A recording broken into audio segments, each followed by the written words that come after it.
حضرت خالد بن ولید رضی اللہ عنہ کا واقعہ۔ قسط نمبر 3۔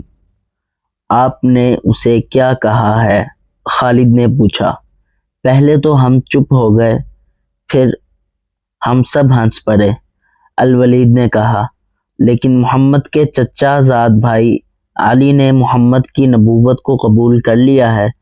خالد اپنے باپ کی طنزیہ ہنسی کو بھولا نہیں تھا۔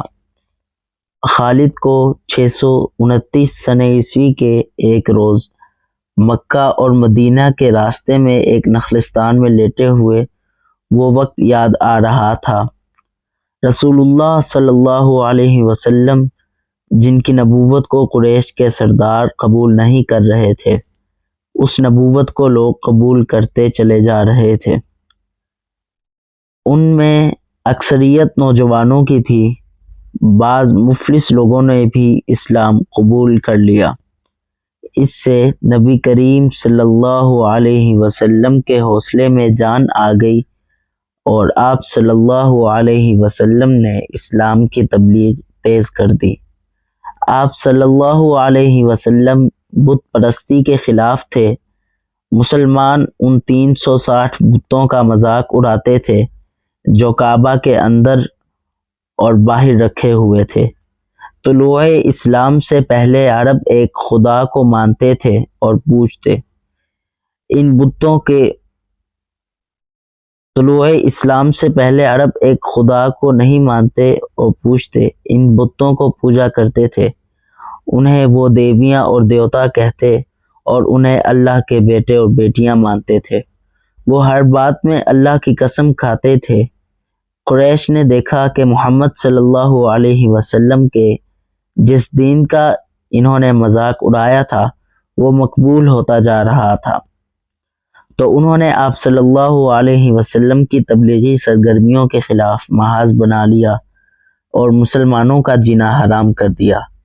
خالد کو یاد آ رہا تھا کہ اس نے اللہ کے رسول صلی اللہ علیہ وسلم کو گلیوں اور بازاروں میں لوگوں کو اکٹھا کر کے انہیں اسلام قبول کرنے کی دعوت دیتے اور بتاتے دیکھا تھا کہ بت انہیں نہ فائدہ دے سکتے ہیں نہ نقصان پہنچا سکتے ہیں۔ عبادت کے لائق صرف اللہ ہے جو وحدہ لا شریک ہے۔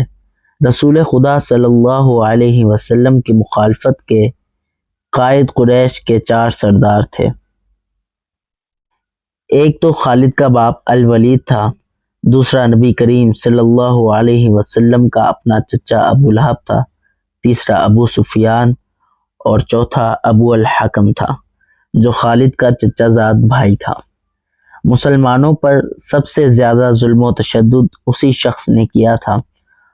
وہ جہالت کی حد تک کینہ پرور اور مسلم کش تھا، اس لیے مسلمان اسے ابو جہل کہنے لگے تھے۔ یہ نام اتنا عام ہوا کہ لوگ جیسے اس کا اصل نام ہی بھول گئے ہوں۔